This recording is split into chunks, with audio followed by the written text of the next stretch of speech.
Hi Chris, thank you so much for doing this interview. I'm Juliet Gellatley, the founder and director of Viva, reporting for Plant-Based News. One of the first questions I wanted to ask you was, we're in the 6th mass extinction. Scientists have shown, and I quote, livestock production is the single largest driver of habitat loss, and both livestock and feed crop production are increasing in developing tropical countries where the majority of biological diversity resides. And then we have Joseph Poore from Oxford University, who studied 40,000 farms across the world and found that a vegan diet is probably the single biggest way to reduce your impact on planet Earth. And he goes in to say why. Why do you think, with that knowledge that we now have amongst the scientific community, which governments across the world know too, why aren't more scientists, politicians, and in fact the media shouting out from the rooftops that one of the answers within our grasp, which is to change ourselves and be vegan?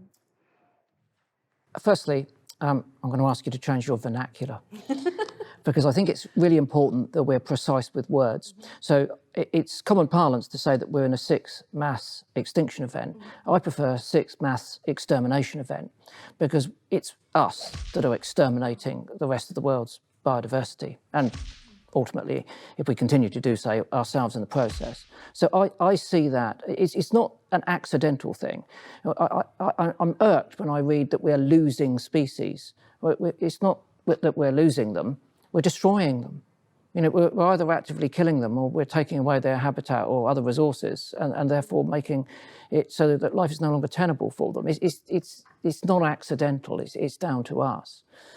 To answer your question, I fear that the single biggest problem that we faced, and it doesn't just pertain to this issue, is that the human species is a remarkably intelligent and adaptable, resourceful species. But one significant handicap that it has is that it can't change its mind very easily.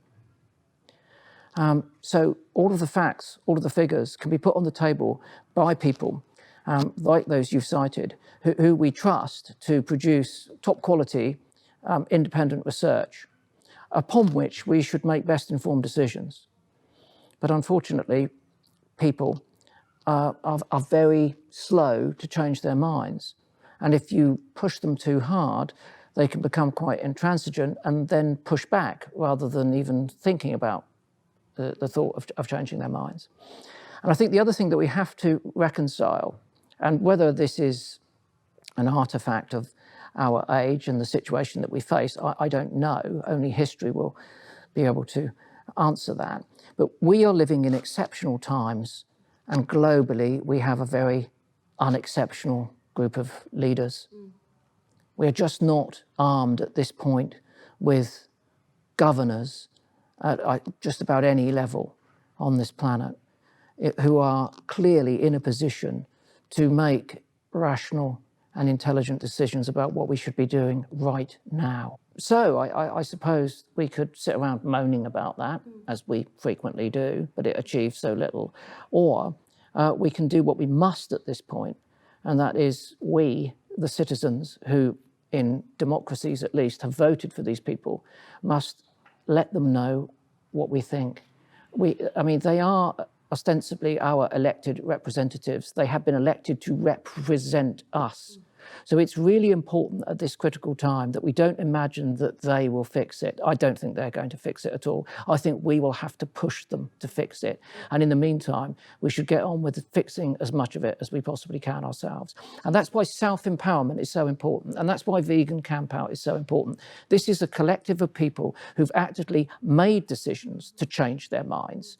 They've summoned the courage, maybe, or the integrity to be able to change their minds. And they've done that mostly independently.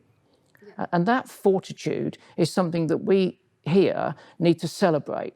You know, it's not just about like-minded people coming together in that community. This is, to me, is the source of celebration, because this proves that there is hope for us to, make a difference. Do you think people understand the power that they have? Do you think that maybe people are used to things being a certain way so much and lack respect for authority now and are so used to being, excuse my language, but shat upon, that they don't realise the power that they have to change things. Oh, and I think you're very much right.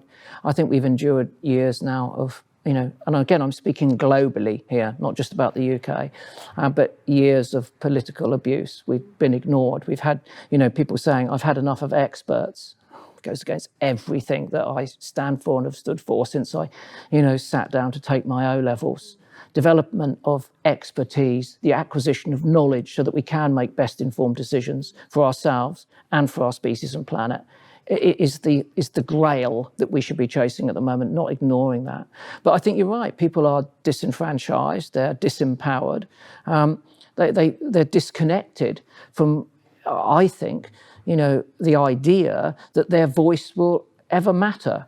And that's why we face such what seems to be pervasive apathy. But what we've got to remember is that we don't need everyone to change their minds. Again, science, analysis of populations and how populations of humans does change its mind, tell us that effectively we need 25% of those people.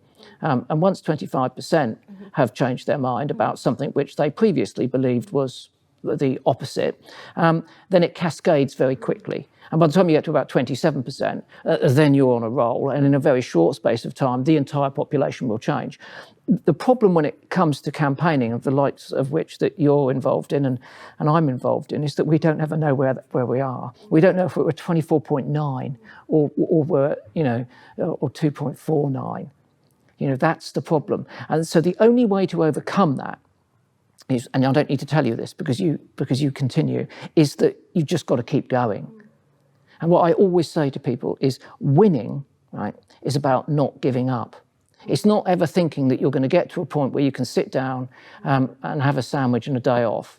That's not going to happen. There's always going to be some other issue which we will have to confront and try and put right. So our only method of getting to 25% is never giving up. And that, I think, is something that mindset is something that I think we need to communicate more effectively so that we can get to the 25%. Because the more people who realise that they are personally empowered to make a difference, then basically when they see a community of like-minded people, whether that's physically, like here at the camp out, or on social media maybe, or in some other way that they can receive and react to, then they will recognise that, we do have voices. We do have power. And one of the beauties, of course, of veganism is that you're in control of yourself. You walk into that shop and you have the power to choose. It's much less frustrating than some other issues where you're trying to lobby a politician, which, God forbid, is so difficult. So you really do have the power in terms of what you choose every time you shop. I think that, going back to your figures that you had at the outset about global agriculture and its impact on biodiversity loss and also climate change as well, of course, what we've got to remember here is that, our closest connection with the natural world, which occurs, if we're lucky, every day, is what we put in our mouths. Because whatever it is has been produced, either directly or indirectly, by Ecosystem Services Earth. It's either been farmed or it's been harvested. It hasn't magically appeared from outer space. It's come from somewhere on our planet. And it's effectively, at some point, come out of the ground, out of the soil. And so, if we, and that's what connects us. I think we're grotesquely disconnected because people, one, don't know where their food comes from, and secondly, and unfortunately and insidiously, they can't know because food labelling is so appalling that it's very difficult for people, even if they want to make good choices, to stand in a supermarket aisle in the UK and to look at a label and to be 100% confident that they are buying sustainably produced food, or as close to it as they can get. Food labelling is one of the greatest banes of our life, the inadequacies of food labelling.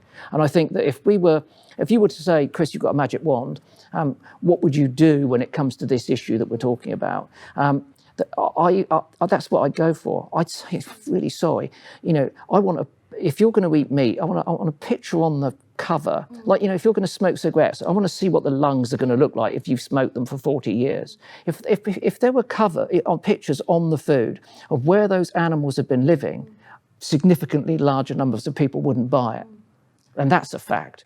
Absolutely, and just the fact that, you know, processed meat is labelled now a class 1 carcinogen, why isn't that on the labelling of bacon? Well, you know, we need reminding of that all the time. In terms of factory farming, was it factory farming that motivated you to first go vegetarian, or was it something else? That was the early 90s, wasn't it? No, I mean, I've been vegetarian since my early 20s. I thought I would basically just cut down on meat. But then I found that if I ate meat after a sort of 6-month break, it made me ill, actually. So I sort of thought, well, that method is off the menu, so let's just forget about the meat. And then I carried on eating fish, but of course got to the point I got older, when we recognised that our fish stocks are, you know, to say they're seriously imperiled, you know, is an understatement of enormous magnitude. They're on the brink, many of them.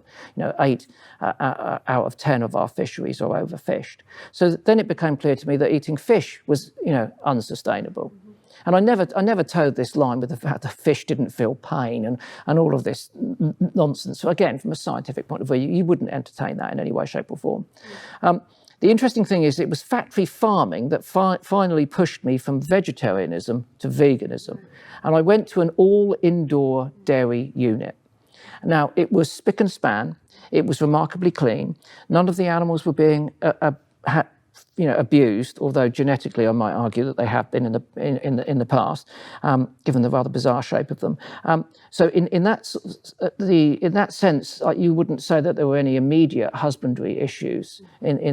But the fact is that these animals never went outside, right? They did 3 lactation cycles, right? They have their calves taken away instantaneously. I'd never been to one before, and I should have done. And honestly, it was as close to Brave New World, which I'd read as a 14-year-old, that I could ever imagine. And I got in the car that night after spending the day there, and that was it. It was over. The game was over. You know, I knew that I couldn't trust myself or the food labelling, anyone else, to be able to access good quality, organically produced, animal husbandry friendly dairy products. You know, I'm sure that they might exist out there, and there are certainly there are cases for us to transition away from livestock farming, because at the moment in many areas livestock farming is actually helping biodiversity. So we're looking at transition, not overnight cessation. But I don't have a lifestyle where I would be able to do those things, and ultimately. You know, then the second part of the issue comes in, which is, well, for me there were 3 parts, but the second part comes in, which is the environment. And you've stated all of the figures. You can't make an environmental case for the amount of meat and dairy consumption that we have at the moment. So I can't tell you, I can't stop you from doing, because as you say, it's what you put in your mouth, but I can control what I do. Yeah. And if I'm not in control of myself, how am I going to be in a position where I will aim to ask people to do something which I think is a better idea? Yeah, yeah. In fact, Viva, we investigated dairy farming for Cadbury and went in, I'm trying to remember, it was either 13 or 15 dairy farms, and every single one was zero grazed for Cadbury. One of the biggest names in the world, and I did find it quite shocking. You know, these animals, like you say, they never see a blade of grass. And that is one of the reasons, don't you think, people still like to think of the rural idyll in Britain, this sort of, you know, the contentment of these bucolic scenes and all the rest of it. And yet nothing could be further from the truth. Why do you think we have this cognitive dissonance where, you know, from a very young age, obviously people are encouraged to love their pets and respect wildlife, but with farmed animals, we can do anything we like to them, really. Well, you've said it, it's conditioning, isn't it? We are conditioned to think of, say, a dog and a cat as a companion animal, but a pig as something we eat. Well, it never worked for me, to be quite honest with you, because if you look at those organisms and you look at their, you know, not that it should be in any way a parameter for us to judge, but let's just say their intelligence, for instance. I mean, we know that pigs are exceptionally intelligent animals. You know, so to try and pretend that they don't know what's happening to them in those sometimes horrendous conditions that they're farmed in is nonsensical. But again, it's one of these cultural conditioned things. It's fish don't feel pain. That doesn't matter. It's, you know, and people are justifiably really upset about, East Asian people eating dogs. That's enough complete affront to our sensibilities. Our dogs, they share our lives, they share our beds, they share our food, they share, our love. So the idea that we would, boil them and eat them is horrendous. Frankly, folks, what's the difference between a dog and a pig? You tell me. I mean, I know the difference, obviously, in terms of the species, but it's utter nonsense. And if we had ever set ourselves up to think, okay, we are going to consume these animals and therefore we are going to essentially mass produce them, then that doesn't in any way, or shouldn't in any way, detract from the fact that that should be done, or should have been done, in a respectful way, where we respect the needs of those animals, both physically and mentally. And I think it's very clear that if you go into the vast majority of those factory farms, intensive agriculture now, that those standards are not met at all. And the only reason that these people persist is because it's hidden. And if it weren't for people like yourself and other organisations, showing people what is really going on behind those closed shed doors, then they would carry on blissfully ignorant. Because we don't go to the farm to get our food anymore. We go to a shed which is just full of plastic and packaging with stuff that we put in our faces, which probably isn't doing us much good and certainly hasn't been doing those animals any good. Just switching subjects slightly to the badger cull, you've done so much and been so outspoken and so brilliant. And thank you, from the bottom of my heart for what you've done, really bringing this to the attention of the people. But I wondered, in terms of, the government's pronouncements on this and the fact that badgers are still being killed, how that makes you feel personally. How does it affect you, the man? I feel an enormous sense of shame. And a colossal sense of failure. But then it's only adding to the colossal sense of failure that I manifest when I tell you that since 1970, when I remember, Pele nearly scoring against Gordon Banks in colour, actually, on our first colour television. So that's in a tangible period of time that I can remember, okay? When we don't live very long, and our lifespans in the grand scheme of things aren't really that important. But in that short period of time, we've lost nearly 70% of the world's wildlife. And from 1980 onwards, just 10 years later, I would have said that I was a fledgling active conservationist. And by certainly 1990, I would have been someone who was certainly trying to drive conservation as hard as I possibly could. We've lost all those animals. We've lost 90 million birds from the UK countryside. We've lost people like me are armed with all of those statistics. 95% of our collared doves. In some areas, 97% of our hedgehogs, for goodness sake. Mrs. Tiggywinkle. So no, I'm afraid. And I think that actually UK conservation as a whole will carry the badger cull as a terrible tattoo of failure for a long time. But then look, the badger cull has persisted because it became a political decision, not a science-based decision. Absolutely. I was going to ask you how that makes you feel, that government repeatedly do this, that they bow to the pressures of an agricultural lobby rather than look at the science and are prepared to destroy, annihilate practically, or massacre at least, our beloved wildlife. It's absolutely sickening. But then I was brought up never to trust authority, always to question authority, politely and democratically, but consistently, challenge authority. Because, it was really clear to me as a young teenager that anyone who had a vested interest in either keeping things the same or making them worse was someone to be feared. And again, we talked about the magic wand. If you were to give me a magic wand and say, okay, you can make one change to our system of governance in the UK, and perhaps in many other parts of the world too, certainly in Europe, what would it be? I'd say, no more lobbying. We're electing people who will be informed by other people who should be justifiably qualified to give them the best advice, and that should come independently. Not because they're having their ears bent every 5 minutes by someone who's got a vested interest in making large sums of money and perpetuating suffering and perhaps endangering our planet and our own species. And that's what I see happening, and there is no ambiguity about it. But we tolerate it. Do you think that we should be working with global corporations? For example, a lot of factory farming is owned now by transnational corporations. Do you think we should be working with them to change them? Do you think we should be working within the political system as it is, or do you think we should be looking for a whole, the term, the new world order? Do you think there has to be a revolution? Well, I haven't seen a revolution that's ever gone particularly well, to be quite honest with you. So I'm really hoping that isn't going to happen.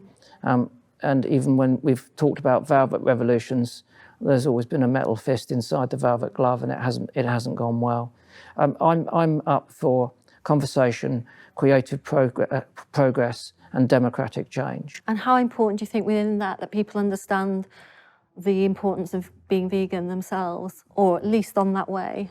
Well, I think that, you know, from that point of view, you've made a conscious decision yourself. You've made a change. You've changed your mind. The impact of you changing your mind is, collectively, you get a lot of people here have all changed their mind. That's having an impact on the market. We know that because we can see the increase in, say, plant-based milks, you know, which were, I mean, I don't know the history of that, but a few years ago, there were hardly any. Now the growth is continued and sustained every year. And that's because people here, people like you and I, are making those decisions. So we are having an impact. We've got to register that and feel not ever complacent, but that you've got to allow that to build our confidence that we can make a difference, because we are going to have to make that difference. Again, that's what we're coming down to. I don't trust, well, I was going to say anyone. I don't trust the vast majority of our governors, everything from local council through to, you know, global conglomerates of politicians, to make those decisions for us, because I consistently see them either not making a decision or making the wrong one. And again, we live in an age where they can't hide. There is no ambiguity about that. It's so easy for you and I now to access the truth, and it's equally easy for us to disseminate the truth because we've got social media and everything else. So what's quite astonishing to me, and to many people I'm sure, is that they continue to get away with it. But then again, that's good, you see, because I don't know about you, but when I see people getting away with something which I know is wrong, that gets me out of bed 5 minutes earlier every day. I can't stand people getting away with essentially a crime, if you see what I mean. You must be getting up very early then. I'll try. What is your hope? What is your hope? You know, how would you envisage Britain being in 20, 30 years? What is your hope? To be honest, increasingly, and particularly over the last 2 years, conjuring a vision like that has become increasingly frightening, if I'm honest with you. Because I think I've seen very significant opportunities, you know, have come and been lost. And I think we've had a global interruption with COVID, which has set us back in terms of some of the progress that we were making, unfortunately. So now we need to pick ourselves up, shake ourselves off, and think about how we approach addressing some of the really urgent issues, but in a new way, because the world has changed post-COVID, obviously. And so we need to adapt to that. That was something that we should have seen coming, but none of us really did. I think, if I'm very honest with you, and again, this is based on a historical perspective, just looking at our species and how it behaves. We're brilliant at cure. We got a vaccine for COVID in less than a year. You know, in some places it's been rolled out. It's saving people's lives. Whenever we've been confronted with, you know, really significant problems, we've come up with solutions, you know. So we have that capacity, but we're really good at cure, but we're rubbish at prevention. It always seems that we need to trip over and hurt ourselves, you know, before we decide to sort something out. But what I struggle with at the moment is that every day I look at social media, I turn on mainstream media, and I see our species hurting. I see Australia on fire. I see North America on fire. I see Cyprus and Greece on fire. I see people losing their lives, their livelihoods. I see vast swathes of forest being, burned. Then I see the flooding. And then I see, my sister sends me a picture on her mobile phone. She lives in London, looking out of her window, and there were cars floating past. And I think, hold on, people, it's not over there, it's here, and also it's here. We're all a part of it. You can't, at what point are enough of us going to pull our heads out of the sand and say, we can't put up with any more of this, we're going to change now? And I think that's what will happen. I think it will get to a point where we're sufficiently uncomfortable. We'll see what happens, Chris. But thank you for everything that you do. You're somebody that I've respected for many, many years, so it's a real pleasure to have this chance to chat with you.